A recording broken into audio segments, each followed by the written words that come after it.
आज भी हमारे समाज में रह रहे कई लोगों को बेटा नहीं बेटी चाहिए। क्यों? क्योंकि बेटे को बुढ़ापे का सहारा माना जाता है। लेकिन ये जो मामला हम आपको बताने जा रहे हैं ना, इसको सुनकर शायद आपकी अपनी सोच पर भी शर्म आ जाए।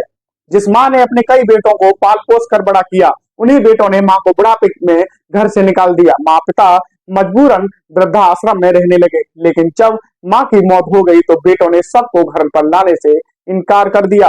बेटे ने कहा कि सबको 4 दिन के लिए डीप फ्रीजर में रख दीजिए, घर पर मत लाना, क्योंकि घर पर शादी का माहौल है, अपशगुन हो जाएगा। ये मामला है यूपी के गोरखपुर का। जौनपुर के वृद्धाश्रम में मौत के बाद जब वृद्धाश्रम ने बेटों से गोरखपुर में संपर्क किया तो बेटों ने कहा कि माँ के सबको 4 दिन के लिए फिर डीप फ्रीजर में रख दीजिए। अभी घर पर शादी का माहौल है, बॉडी को अगर घर पर लेकर आएंगे तो अपशगुन हो जाएगा।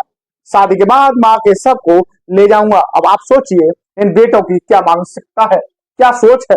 कुछ दिन पहले तक पूरा परिवार साथ में ही रहता था, पर कुछ साल पहले आपस में विवाद हुआ था, जिसके बाद लड़के ने अपने माँ बाप को घर से बाहर निकाल दिया। उसके बाद माँ बाप दर दर की ठोकरें खाने लगे। उसके बाद लोगों ने कहा कि आप मथुरा वृंदावन चले जाइए। इसके बाद माँ बाप एक वृद्धाश्रम में रहने लगे। उसके बाद माँ की तबीयत खराब रहने लगी। फिर एक दिन उस माँ की मौत हो गई।